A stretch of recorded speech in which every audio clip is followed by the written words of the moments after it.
just like I just told the team, we got to give them credit. They did a good job, a good football team, so I give them and their staff credit. The reality is we didn't play smart enough. We didn't play mistake-free enough to win. Turnovers, if you go back to the beginning of time, if you lose the turnover battle and you turn the ball over in your area of the field, you're going to have a hard time winning consistently. That was probably the biggest difference in the game. Didn't think we tackled as well as we need to. We're throwing shoulders. We're not wrapping. That's a big physical team. We need to do a better job there. And then untimely mistakes on special teams. Their kickoff return when we had swung momentum back in our direction was a huge play. We didn't have the ball kicked in the area of the field that it was supposed to be kicked. And then on top of that, we didn't do a great job getting off the blocks and tackles. So there's some positives in this game, obviously, but at the end of the day, all that matters is that we didn't find a way to be successful and get the win. I thought our guys fought from the beginning of the game to the end. Didn't think we made some adjustments early on. They did a really good job with trading and shifting and motions early in the game. I didn't think we handled that as well as we should have. The initial wave of emotion in the stadium. I think it affected our communication early on. We were going on clap cadence on offense. They were clapping on defense. The officials told us that is legal to do that now, and that hurt us. We jumped off sides a couple times early on. 1 3rd and 5 early in the game. I thought was a significant point in the game. So give those guys credit. Love the fight and the attitude that our team has, but we got to learn from this. We got to move forward. James, what's supposed to happen on the interception in the end zone? Who was that play for? Yeah, we ran a wrong route. We had some guys on the field that aren't typically on the field. We ran a wrong route, and then obviously we can't throw the ball up where we threw. We got to put it in a position where our guys can make a play or get another down. We still had a lot of football left to play, so to turn the ball over in that situation, was difficult. So the other thing is when the ball's in the air, and you see that's going to be intercepted, you got to go break it up. You got to go fight like heck. Even if it was a pass interference on offense, you got to do whatever you can to break it up. So on that play, we ran the wrong route, and then we didn't go fight to break the interception up. James, Trace committed 3 turnovers, obviously, but overall, how do you think he played? It's a lot like last game. He had a turnover. Blindside hits. To me, they go under his column, but we got to do a better job consistently protecting. The interception at the end, that one was big because we had fought like crazy to get back into the game. Kept battling, get a 4th down play, pick that up, and then again, there's still a lot of football left to be played. So I thought he really has heart. He really, I thought, played well at times, but we got to get the ball off the ground. No matter what, we got to step up in the pocket. We can take a sack, but we can't fumble the ball. At 28-7, looked like the game might get away from you. What were you thinking? What was going through your mind other than mechanical? No, we knew it was going to be a 4-quarter game.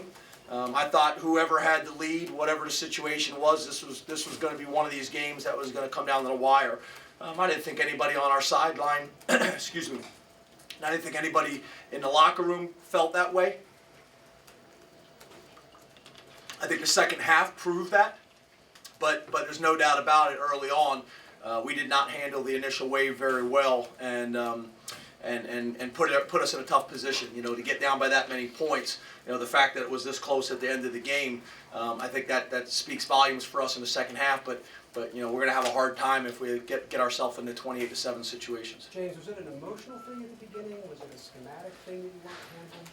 No, I think again, as much as you try to get guys prepared for what it's like to go on the road and deal with the noise and the environment, it's another to come out and do it.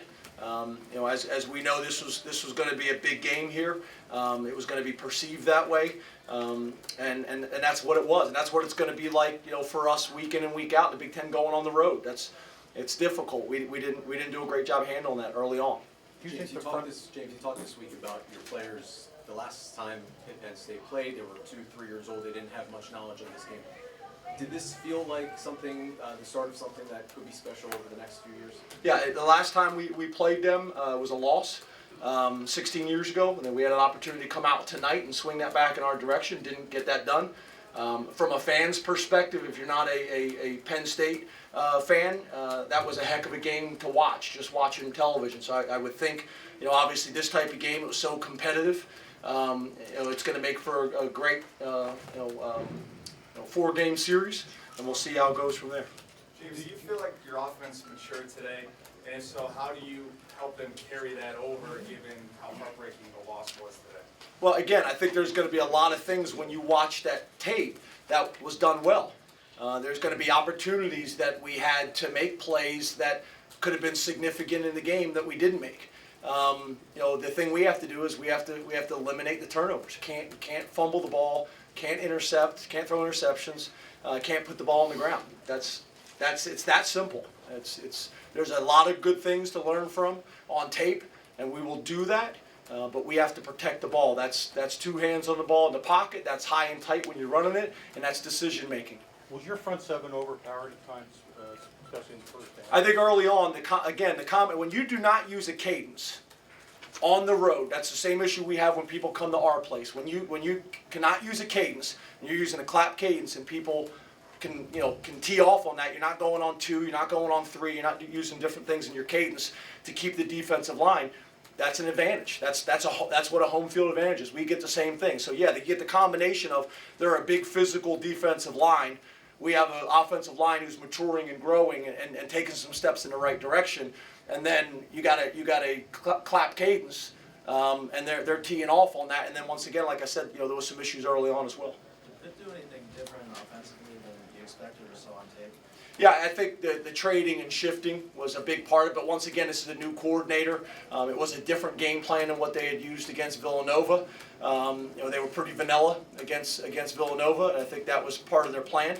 But the trading and the shifting and the motioning, that was more than what he had done in the past at NC State, Wisconsin, places like that. Was a part of what they did, but not that big of a role. And obviously, when we didn't do well against it, they were going to keep doing it until we stopped it.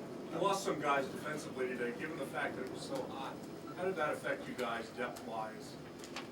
Yeah, you guys don't want me to talk about our depth. And I get it. You don't want me to talk about being a young football team. People don't want to hear that. Obviously losing Kabinda is significant. You're starting middle linebacker. Losing Saeed is one of our better, more mature wideouts is significant. But again, nobody wants to hear that. The guys got to step up. They got to make plays. I'm proud of the guys in the locker room and how they battled and competed. I was proud of how the coaches kept their composure and made some adjustments at halftime. But as an entire team, we have to adjust faster, and we have to swing momentum back on the road in our favor. Again, I think that early first drive on 3rd down, 3rd and 5, when we snapped the ball before we had given our cadence, that was a big play in the game that I think could have helped us with momentum and silence the crowd. We didn't take advantage of that situation. Time for 2 more. When you look at the special teams today, James, obviously the Henderson the big return, but John Reed looked like he was starting to spark something. How do you kind of evaluate overall what you guys did in that 3rd phase today? Overall, again, the entire picture, good. I thought we punted the ball well. I thought early on we kicked off well. We made some plays in the return game, and kickoff return, we're still not where we need to be. But John Reed has brought a spark to us in the return game. But again, we can't give up the big return. It's not a secret. We're going to kick the ball into the corner. We're going to overload with numbers. And when the ball's kicked to the middle of the field, that's going to put stress on everybody. And we got to adjust, and we got to look out. We got to cover that. The reality is we got to cover that. But we got to consistently make sure we're doing the things that we're asked to do. James, What do you say about Saquon Barkley's play despite it being a loss? Again, I thought he battled. People are going to talk about the 5 touchdowns. Again, that defense, they've historically done a great job of stopping the run. But I thought, again, we put the ball on the ground. I thought he battled from the beginning of the game to the end, ran hard. But I still think we can get more out of our running game in general. Can I have one more just about Trace? I thought he played with a lot of poise in a really threatening, tough situation, and he's still just really a kid. Could you address that, please? Yeah, I think that's who Trace has been. If that's who he's been the whole time that we recruited him. It's how he's been since he arrived. He doesn't get real high. He doesn't get real low. He's fiercely competitive. And again, first real start for him on the road in a hostile situation. And I thought he showed a lot of the things that allowed him to win a starting quarterback job. And I think there's a lot to build on for our future. I get that. Everybody wants it now, so do we. But I do think your point is well made that he showed a lot of positive things with his poise, with his composure, with his toughness, and that's something to build on, especially at that position. Thanks. Thanks, guys.